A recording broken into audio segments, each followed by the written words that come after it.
الرحيم الحمد لله رب العالمين والصلاة والسلام على أشرف الأنبياء والمرسلين نبينا محمد وعلى آله وعلى أصحابه أجمعين. رب اشرح لي صدري ويسر لي أمري واحلل عقدة من لساني يفقهوا قولي. Inshallah, this will be a series of lessons. If Allah subhanahu wa ta'ala gives us the leave to do it, we'll continue this series, which will speak basically about the Quranic principles which we can implement in our life. So it's basically Quranic principles for our life. So in this context, there are many principles in the Quran, those principles which you can apply in your business life, those principles which you can apply in your social life, and those principles which you can apply in your relation with Allah subhanahu wa ta'ala. One of these principles with which I will start today, inshallah, is a principle which is called as, or the Quranic words in which the principle is articulated is وَقُولُوا لِلنَّاسِ حُسْنًا. There's only three words, وَقُولُوا لِلنَّاسِ حُسْنًا, but all together, put them together, it gives you a wonderful principle with which you can gain the good of dunya and akhirah. It is about the speech. What kind of speech should a believer adopt? There are different forms of speech which we use. And when you do business, they tell you how to speak with the dealers, how to speak with the creditors, how to speak with this and that. So what's more important for us is the success of akhirah. Our success of akhirah is associated with our speech. And if you want to know how important speech is for a Muslim, just see, how do you enter faith? What do? You have a bit of speech that you have to say and you enter faith. So this is the importance of speech. You have to say that sentence, La ilaha illallah. So it's all about speech. When you get married, what do? There's a bit of speech that you have to say, otherwise you're not married. So, you remember it forever. So when you want to divorce, for instance, there's a bit of speech that you have to say to get divorced. And even when we come to business contracts, our fuqaha, they say the business contract is based on speech, which is ijab and qabul, offer and acceptance. If these two components are not there, then even your business contract is invalid. So it's always about speech, and that's why the Quran comes to give us a principle in this regard. It says that since your life is based on speech, it's so important for you, then be careful. Take this principle from me which says وَقُولُوا لِلنَّاسِ حُسْنًا, and say to the people that which is good. It is so simple. But see when it says وَقُولُوا, it's a command for everyone, it's plural. It means for the elders, for the youngsters, for those who are in-house, for those who are outside, for those who are learned, for those who are illiterate or whatever. Men, women, everyone should take this principle, and that's why it's وَقُولُوا, it's for everyone. Linnasi, to every people. It's not only to the people who follow your sheikh and follow your theme and your school of thought and read the books which you read and they interpret the books as you interpret them, and then you go and say good to them. No. Allah says وَقُولُوا لِلنَّاسِ, whether they are like you, a copy-paste of you, or they are copy-paste of other things, you have to be good with them in terms of speech, whether they are Muslims or non-Muslims, whether they are from your school of thought or from a different school of thought, whether from your tribe or no. And this comes in the context of speaking with people of Israel, Bani Israel. The children of Israel, we know from the Quran and from history as well, that they always consider themselves as a higher category of people.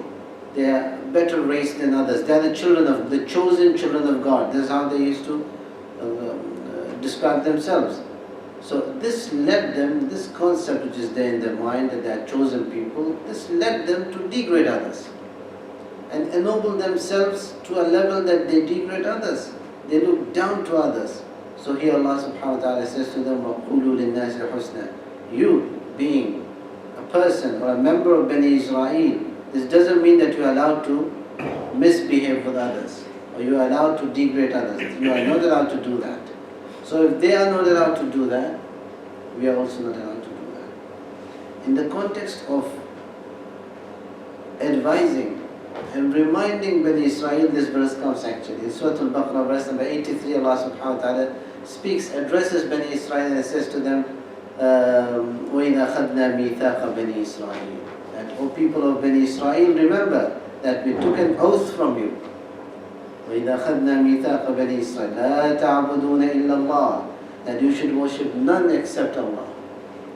وَبِالْوَالِدَيْنِ إِحْسَانًا, and you should be good with your parents, dutiful to your parents. وَذِي الْقُرْبَى, and those who are related to you, be good to them. Because Bani Israel were having another problem, that are you from the lineage of Judah or you are not from the lineage of Judah? If you are from the lineage of Judah, you have specific characteristics, specific rights and so on. Because there are 12 branches in the family, in Bani Israel. So these branches of people were having, rivalries between one another. So Allah is saying, since they are your relative, regardless to which branch they belong, you have to be good with them. So بِالْوَالِدَيْنِ إِحْسَانًا وَذِي الْقُرْبَى وَالْيَتَامَى, and to the orphans be good. وَالْمَسَاكِينَ, and to the poor, the needy, be good. And then it says, وَقُولُوا لِلنَّاسِ حُسْنًا, and say good speech to everyone, to the entire human community. There's no concept of Gentiles in the Quran. Allah subhanahu wa ta'ala in the Quran, He condemns this concept, and He says that وَقَالُوا وَمَا عَلَيْنَا فِي الْأُمِّيِّينَ مِنْ سَبِيلٍ, that they say that we have no sin, or we earn no sin if we are bad to the people of other nations. So Allah is condemning this thought, that there is no difference between you and other human beings. They are all human, they are all descendants of Adam. You have to be good to them all. So in this context, Allah subhanahu wa ta'ala brings this, وَقُولُوا لِلنَّاسِ حُسْنًا, in the context of admonishing and instructing and advising the children of Israel. Allah subhanahu wa ta'ala brings this and says, وَقُولُوا لِلنَّاسِ حُسْنًا. And after, see how amazing is this now? After giving this instruction, that you have to say good to the people. After this, what did Allah mention? After the morals, Allah mentions the ibadat. It says, وَأَقِيمُوا الصَّلَاةَ وَآتُوا الزَّكَاةَ. So He mentioned the morals first. And then He said, وَأَقِيمُوا الصَّلَاةَ وَآتُوا الزَّكَاةَ. It says, if you listen to the verse or read the verse from the beginning, it says, وَإِذَا أَخَذْنَا مِيثَاقَ بَنِي إِسْرَائِيلَ لَا تَعْبُدُونَ إِلَّا اللَّهَ وَبِالْوَالِدَيْنِ إِحْسَانًا وَذِي الْقُرْبَى وَالْيَتَامَى وَالْمَسَاكِينَ وَقُولُوا لِلنَّاسِ حُسْنًا, and then comes وَأَقِيمُوا الصَّلَاةَ وَآتُوا الزَّكَاةَ. So Allah instructs them that you have to reform yourself morally first, and then come and pray to me. Don't dirty yourself with all the immoralities and then come and pray to me. I don't want this kind of human beings. I want people who are truthful at their speech. I want people who are good to others. I want people who are good in their morals, and then come and pray to me. That makes sense. But if your prayer is making you more arrogant, that you look yourself above others, then I don't need this prayer. It's not effective. So this shows you the importance of morals and attitude in the sight of Allah subhanahu wa ta'ala. وَأَقِيمُوا الصَّلَاةَ وَآتُوا الزَّكَاةَ. Because these prayers and these zakah, the ibadat which you perform, if they are also affected with the speech. For instance, look at the relation between the ibadat and between how they affect your speech, how they affect the ibadat. In the context of zakat, we know that zakat is ibadah. You have to perform the zakat as it's performed by the Prophet, peace be upon him, in the prescribed way, because it's ibadah. So in this context, Allah subhanahu wa ta'ala, in the context of zakat and its relation with speech, Allah subhanahu wa ta'ala says, يَا أَيُّهَا الَّذِينَ آمَنُوا لَا تُبْطِلُوا صَدَقَاتِكُمْ بِالْمَنِّ وَالْأَذَى. That your speech may render your sadaqat, your zakat as invalid. It will cause it to become invalid if you keep reminding people of your kindness to them and harming them with the speech which you say after giving them money. So Allah said that will cause your sadaqah to be invalid. So you give sadaqah to a person and they say, this is the third time I'm giving you sadaqah. Or this sadaqah, I earned it so difficult, but I'm giving it to you. You are harming the person. Why should you remind him of your favors? If you don't want to give, don't share your sadaqah. But if you share, and then you say this evil speech which hurts the people, then your sadaqah is batil, Allah said. لا تبطلوا صدقاتكم بالمن والأذى. Do not invalidate your sadaqat by reminding the people of your good and your favors on them. Just do the good and forget about it. Wait the rewards from Allah subhanahu wa ta'ala. So a person's speech may cause his sadaqah to become invalid. So speech is connected with the ibadat. Allah subhanahu wa ta'ala, when He speaks about Hajj, He says what? He says, فَلَا رَفَثَ وَلَا فُسُوقَ وَلَا جِدَالَ فِي الْحَجِّ. What is rafatha? Rafatha is improper speech, to trouble others with your words, or to say something which doesn't fit the context of Hajj. So you have to be mindful of your speech in the context of Hajj, otherwise your Hajj will get affected.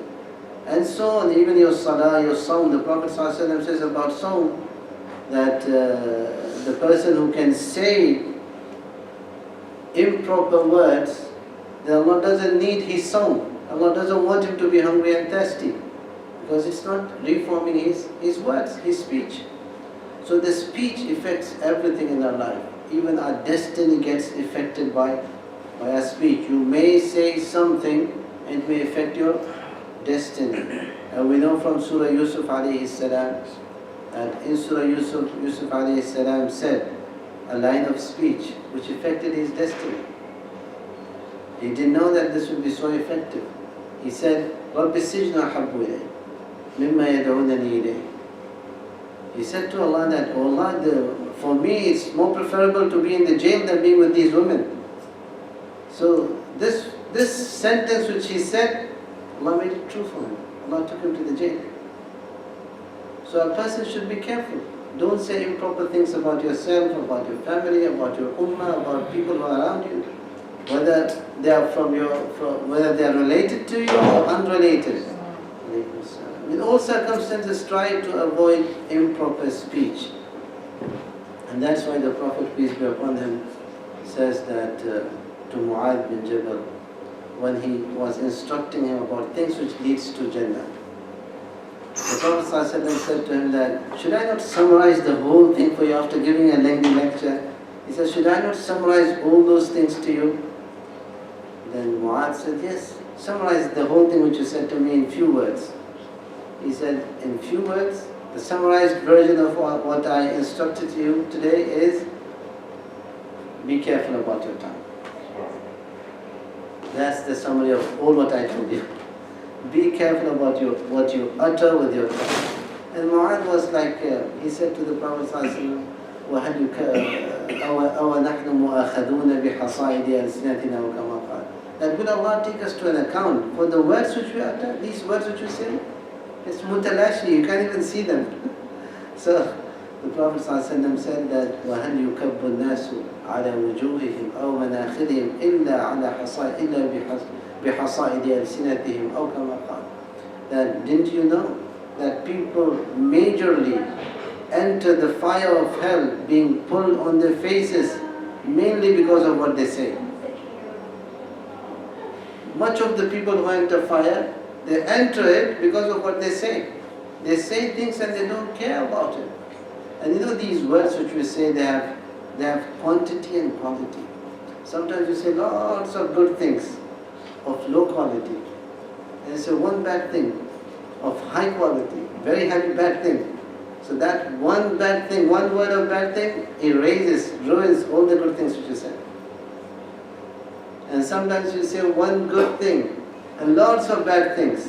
That one good word which you said, it will erase all the bad words which you said. So we have to be careful about all these things when we come to speech. And that's what Allah reminds us in the Quran. It says, وَقُولُوا لِلنَّاسِ حُسْنًا. Why قُولُوا لِلنَّاسِ حُسْنًا? What's the purpose behind it? Because shaitan plays on these words. If you are not saying something which is wise and good, he may play with these words. He finds a good game for him, good grounds for him to work. He functions on those words. And that's why in the other surah, in Surah Isra, Almighty Allah speaks about the same context. And says, وَقُلْ لِعِبَادِي يَقُولُ الَّتِي هِيَ أَحْسَنُ إِنَّ الشَّيْطَانَ يَنزَغُ بَيْنَهُمْ. Allah brings the shaitan in the context.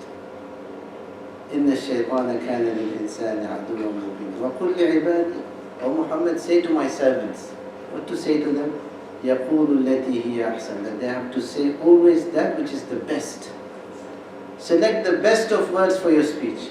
With your wife, with your children, with your friends, with your boss, with your descendants, with those who are lesser than you, those who are higher than you, with all of them, which select the best of words. Why best of words? Allah tells you the reason. إِنَّ الشَّيْطَانَ يَنْزَغُ بَيْنَهُمْ. Shaitan creates hatred between them. Someone who was good with you for 20, 25, 30 years, only one word which you misunderstood and you didn't take sufficient time to think about it and say it properly, it will cause a chaos in your life. So Allah says, he's waiting, Shaitan is waiting on your left side, just looking at you. When will you give him the opportunity to grab one word from you and make a news article out of it and YouTube video out of it, and you'll find that word everywhere and it's attributed to you. That this gentleman who's Muslim, who's this and that, he said this word. And maybe you didn't even mean, but your mistake was you didn't choose the words properly. And that's what Allah subhanahu wa ta'ala is reminding us. And saying, وَقُولُوا لِلنَّاسِ حُسْنًا. This is a Quranic principle for us. So we are discussing the Quranic principles. This Quranic principle is so important for us. It's so important for us that everything in our life is affected with it. With our words, we train our children. With our words, we build relations. With our words, we build dignity and nobility in the community. The better words you say. And with the words, we convert falsehood to truth. Something wrong which is fabricated, which is improper. But with your good words, you may make the people believe in it. As Allah subhanahu wa ta'ala says about the shu'ara, وَالشُّعَرَاءُ يَتَّبِعُهُمُ الْغَاوُونَ. That the shu'ara, the poet, the ones who follow them are mostly the misguided. أَلَمْ تَرَ أَنَّهُمْ فِي كُلِّ وَادٍ يَهِيمُونَ. Don't you see them speak about every matter? In every valley they just roam around. وَأَنَّهُمْ يَقُولُونَ مَا لَا يَفْعَلُونَ. And they keep saying that which they themselves don't do. So Allah yet everyone likes to listen to poems and quote these poems and refer to them and so on and so forth. So these words. So the matter of speech is of a great importance for us as believers, especially at this moment of time.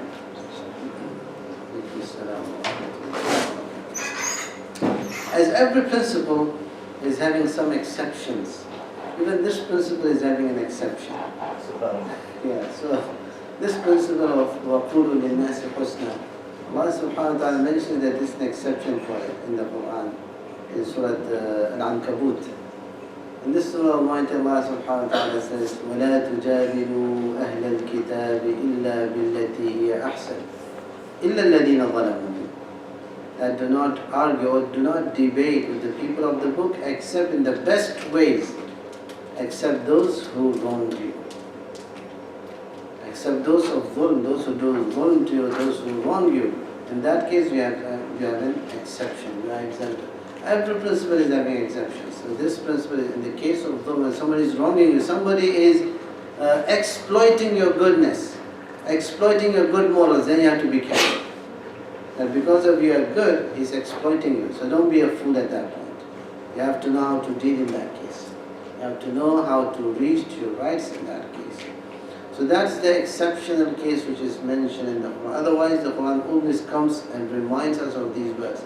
And one of the verses, Almighty Allah says, مَا يَلْفِظُ مِنْ قَوْلٍ إِلَّا لَدَيْهِ رَقِيبٌ عَتِيدٌ. That you do not utter a single word. Min qawlin. Qawlin is nakira, means even if it's a tiny word. Min qawlin. Illa, except that there is raqib and atid. Raqib is a monitor. Atid is someone who's with atad, with tools, who's equipped to follow you, to write down everything that you do. Do not miss anything from you. So Allah is saying you don't utter a single word except that there is raqib and atid. Raqib and atid. And a monitor, someone who's recording everything and is equipped with everything. So you're seeing the way in which you said it, the forms, the words, the intentions, everything will be recorded for you and kept for you and will be shown to you in the day of judgment. And as we know, we are all authors of a book. Everyone is an author. I'm an author, Hasib is an author, Sheikh Saeed is an author. We are writing a book. But this book will be open in front of Allah in the Day of Judgment. That book, everyone is writing it. We are writing it now with our words, with our deeds and so on. Much of the ingredient of that book, content of that book will be our words. So let's be careful about that book which will be open in that day. يَوْمَ يُعْرَضُونَ لَا تَخْفَى عَلَيْهِ يَوْمَئِذٍ تُعْرَضُونَ. That on that day you will be displayed before Allah subhanahu wa ta'ala. What is that which will be displayed? Your book will be displayed. So in that book everything will be written, whatever we said, and this Raqib and Atid who's with us, who's noting down everything, it will show. It will show in that day whatever we said. And sometimes, now when the scholars speak about this verse, وَقُولُوا لِلنَّاسِ حُسْنًا, there's one point very important. That say to the people that which is good, that which is husna. What is husna? Now husna, they say that there are two aspects to husna. Allah is commanding us to say to the people that which is husna. Husna is also used for beautiful, for handsome, or for good looking women. So it's also used for good looking words. The forms and meanings which are good in your words, you can say husna for this. It's a feminine word, husna. If any word is having ya with alif maqsoora at the top, it's a sign that say feminine word. So it's mu'annath. So the scholars of Arabic language, they say husna is having two aspects. The first is the husna should be in the forms which you use and in the meanings of the words which you use. The words which you use, the forms should be good and the meanings should be good. And then it's husna. If the forms, the vessels which are using to convey your message, the forms are not good, then it's not husna. If the meanings are not good for those words, then again it's not husna. So you have to care about both the things. Use good words which are having good forms. It looks good from outside. At the same time, articulate it in a way that it conveys good meanings. It doesn't convey bad meanings to the people. Then only it will be considered as husna. So we have to care about forms and meanings. Both the aspects of the words to reach to the level of husna. In this context, there's a very important verse in the Quran. In Surah Al-Ahzab, Allah subhanahu wa ta'ala says, يَا أَيُّهَا الَّذِينَ آمَنُوا اتَّقُوا اللَّهَ وَقُولُوا قَوْلًا سَدِيدًا يُصْلِحْ لَكُمْ أَعْمَالِكُمْ. Allah mentions that if you keep saying that which is sadida, then what will you get? Allah says, يُصْلِحْ لَكُمْ أَعْمَالِكُم. The first thing, your deeds, Allah will accept them from you. Allah will make them good and accept it from you. So as if our deeds are connected to our speech. يُصْلِحْ لَكُمْ أَعْمَالِكُمْ. Allah will cause you to have good deeds, valid deeds, that's salih. يُصْلِحْ لَكُمْ وَيَغْفِرْ لَكُمْ ذُنُوبَكُمْ, and forgive your sins for you. So it starts from here, from your tongue. وَيَغْفِرْ لَكُمْ ذُنُوبَكُمْ يُصْلِحْ لَكُمْ أَعْمَالَكُمْ وَيَغْفِرْ لَكُمْ ذُنُوبَكُمْ وَمَنْ يُطِعِ اللَّهَ وَرَسُولَهُ فَقَدْ فَازَ فَوْزًا عَظِيمًا. And the one who obeys Allah and His Messenger, so he's certainly amongst the successful ones. So Allah subhanahu wa ta'ala is associating our success, our forgiveness, and the validity of our deeds with our speech. Allah is saying, Ya ayyuhalladhina amanu ittaqullah, have fear of Allah, be God conscious. And then it says, وَقُولُوا قَوْلًا سَدِيدًا, and say a speech which is sadid. What is sadid? Al-Tahir ibn Ashur says in his tafsir, sadid is from sadad. Sadad means that which hits the target. And it doesn't go left and right, it goes immediately to the target and fits the target. It's not that will break the whole target. So it fits the target and it's appropriate and it's brief. That's sadid. So Allah, when He says to us, "Qulu qawlan sadida," so we have to be careful about that is just. What you say is just. What you say is fair. What you say is appropriate. and what you say fulfills the need of that particular time. And it's truth as well. So this is sadida. When you do this, when you care about your tongue, it might be difficult, but every human being learns from every human being learns and enhances his skills. We spent 4 years in the university to get a paper. So why should we not, invest this time to reform our words, our speech, which affects our destiny, our relation with Allah subhanahu wa ta'ala, whether He's going to forgive us or no. All these things are affected. And even the matter of training or grooming the children, raising the children, about the children and about the speech, how it affects them, the speech of the parents. Allah says in the Quran in Surah An-Nisa that وَلْيَخْشَ الَّذِينَ لَوْ تَرَكُوا مِنْ خَلْفِهِمْ ذُرِّيَّةً ضِعَافًا خَافُوا عَلَيْهِمْ. That you have fear on your children after your death. So what should you do? فَلْيَتَّقُوا اللَّهَ. Be God conscious. وَلْيَقُولُوا قَوْلًا سَدِيدًا. And let your speech be a sadid speech, an appropriate speech.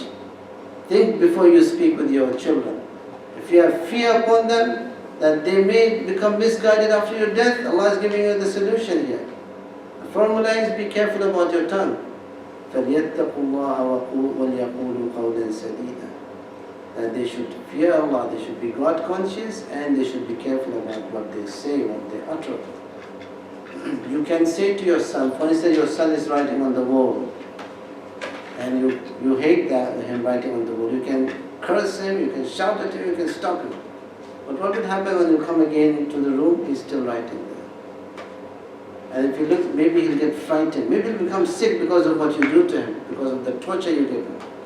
But what if you use some good parenting skills here, like praising him or showing him something which puts him away from finding something for which he can paint, for instance. So in that case, you himself will not like to scratch or dirty the walls and so on, because you thought about, before using your emotional words, you thought about it. So we have to think about these words, otherwise we will have to think about the consequences in which we will be. And then it's too late. And the consequence, we have to face the consequences, it's too late. And that's why the Prophet ﷺ, sometimes the companions will find him quiet. He won't answer quickly. He will not answer emotionally to the question. Sometimes he stays quiet for days until Allah sends guidance to him, and then he'll speak. And the children of Israel, when they came to the Prophet ﷺ and asked him questions, challenging the Prophet, what do you know about those young men who went out of their houses and they entered somewhere, some cave and they were lost? What do you know about them? The Prophet ﷺ, now this is challenging the Prophet ﷺ, he stayed quiet. Even if he's having something, he stayed quiet, because you don't want to give emotional answers and then you don't know what's going to happen.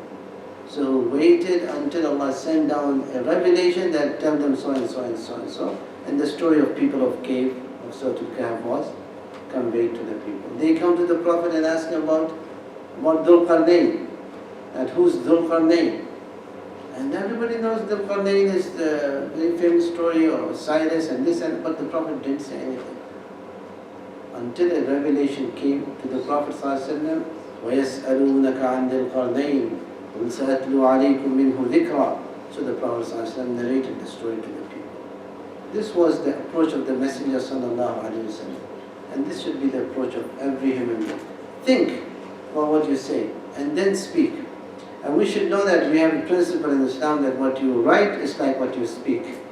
So if you write something wrong in your Facebook page or your WhatsApp or other places where you like to write, then it will be counted, either for you or against you. Yeah, so we have in the Majalla Al-Adliya, the Ottoman Empire used to have a Majalla Al-Adliya, which is a book in which 1,000 principles are written for the judges and the lawyers to rule between the people. And then in that Majalla Al-Adliya, one of the principles is Al-Kitabu Kal-Kalam. What you write is what you say.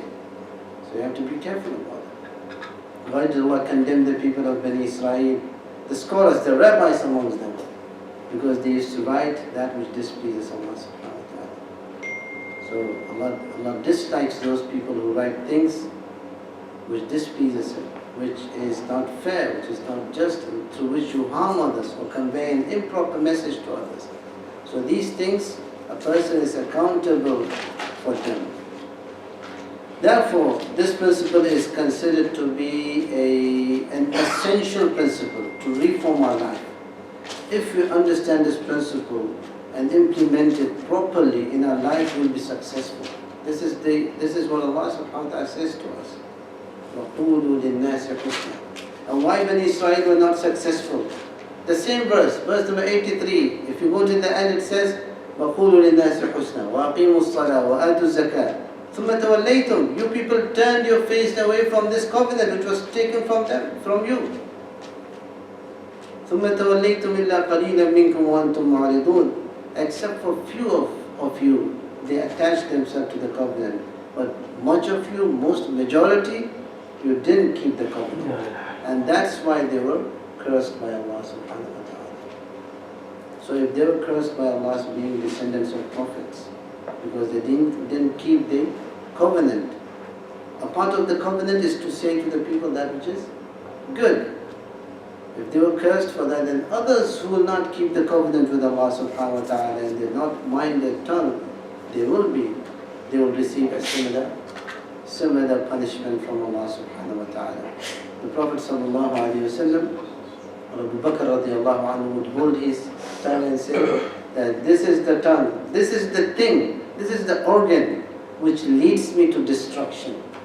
This is Abu Bakr, who's Siddiq, whose station in Jannah is preserved by Allah subhanahu wa ta'ala, who's promised in Surah Al-Layl that he's Allah's beloved.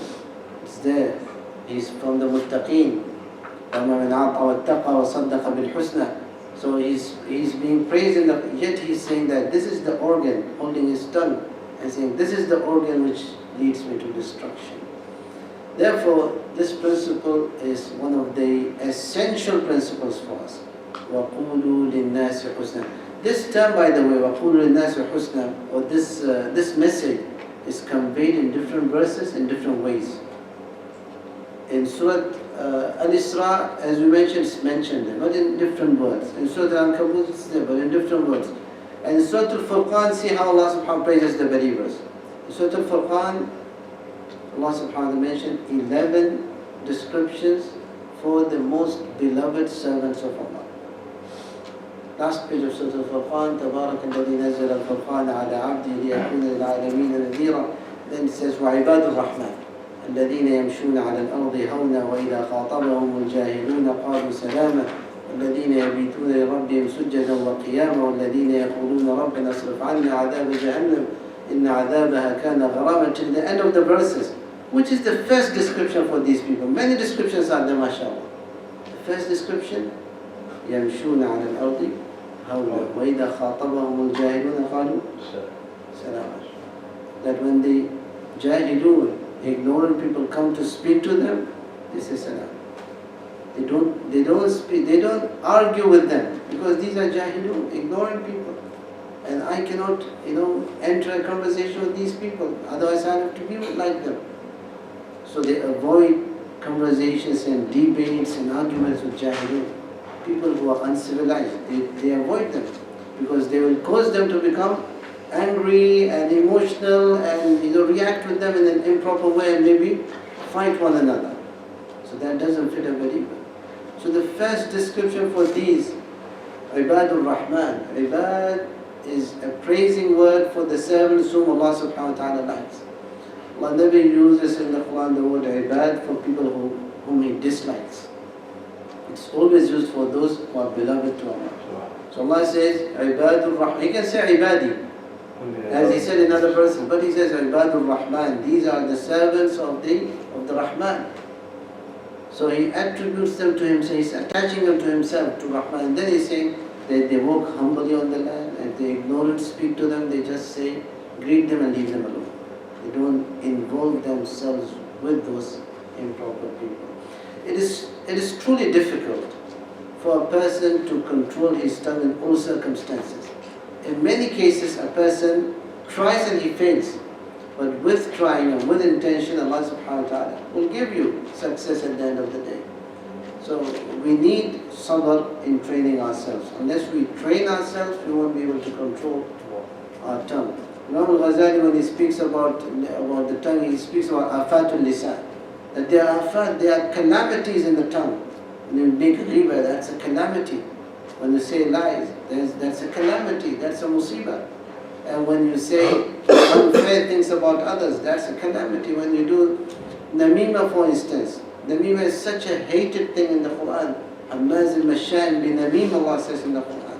And one of the bad descriptions for the people of Jahannam and for Walid al-Mughira, the one whom Allah subhanahu wa ta'ala dislikes, is what?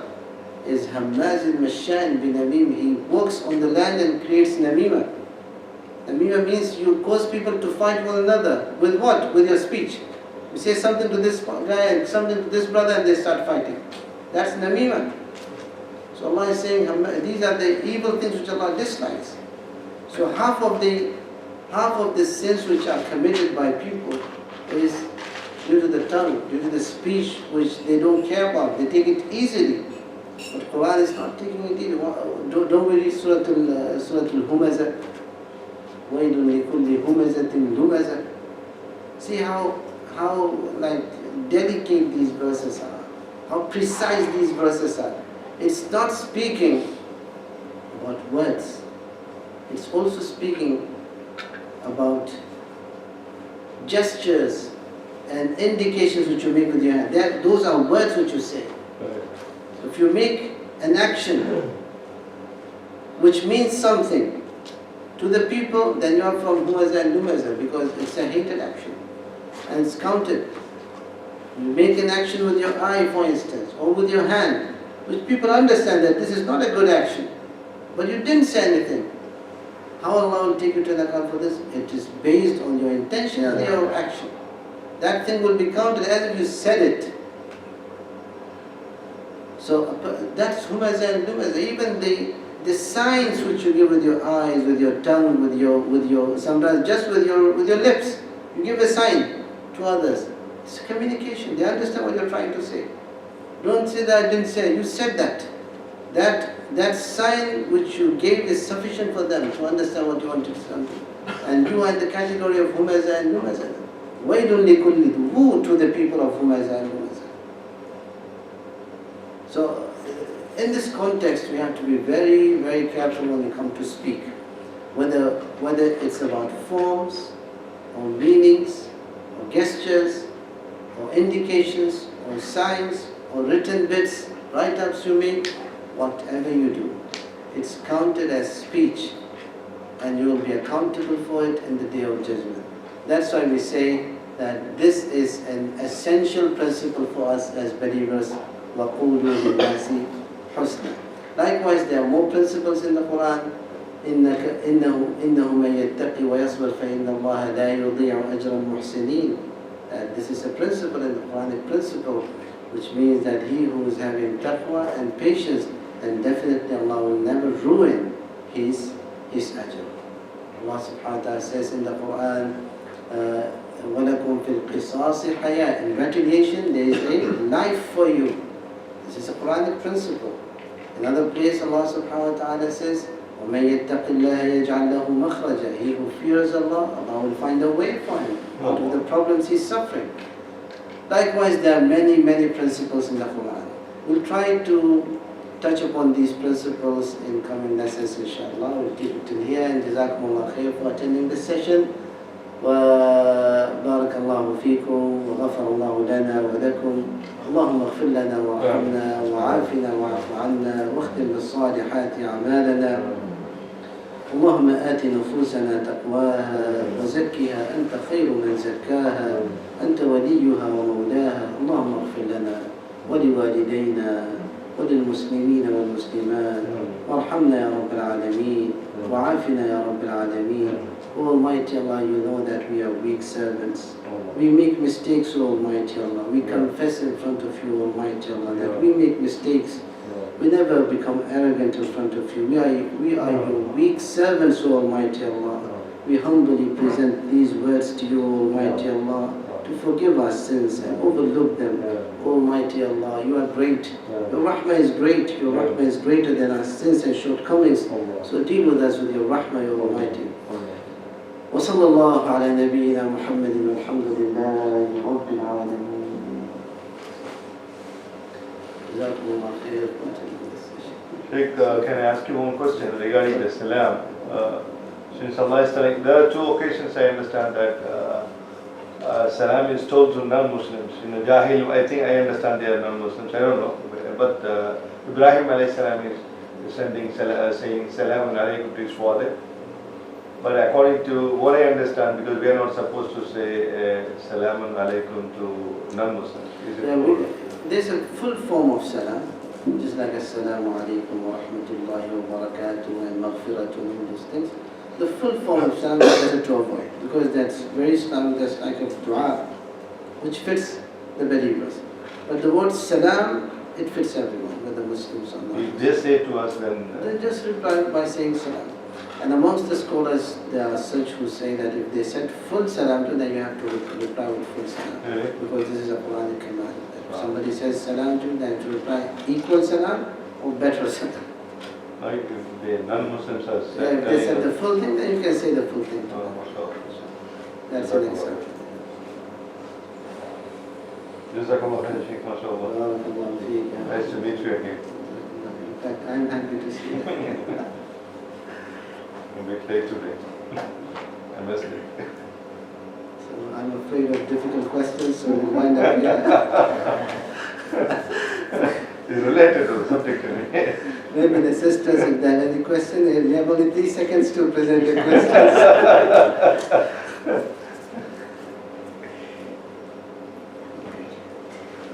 Brother, would you like to share something? Maybe I like those people who shared something good with us. That's better than asking questions. Yeah, Sheikh, this you mentioned, obviously choose the words very carefully. Two things I want to say about it. One is I'm a person who's in more like sales and business. So when you are in sales and business, then you have to be more elaborative rather than precise. And you have to speak, and you have to speak a lot. So I would need some private coaching from you. That's one thing. And secondly, I try my best, may Allah guide all of us, not to respond to anybody or take decision after taking some time. So if anybody asks me, wants to do this or want to do this, it could be family members and so on. So I try my best to take time and give them a response later, not instantly. So I tell most of family members that, okay, don't give me a last minute, yes, no scenario situation, okay? But unfortunately, no matter how much you say, eventually it always comes down to this, oh, I just found out, so can I do this or not? So because if you say I want to think about it and let you know, then it's a no. And then like... So because maybe this is how we dealt with them in the past. That when I say to someone that I want to think about it, means no.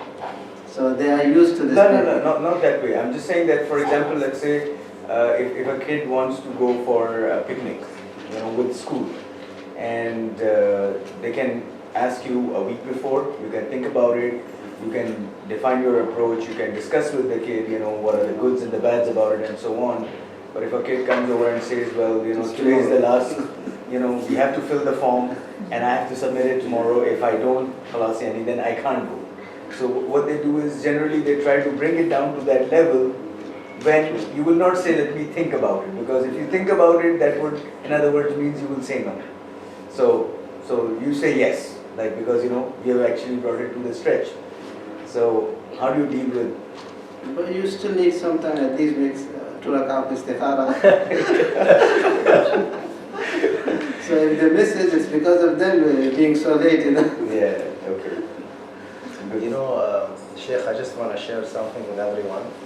A friend of mine, when we were giving this the khutbah about when you mentioned that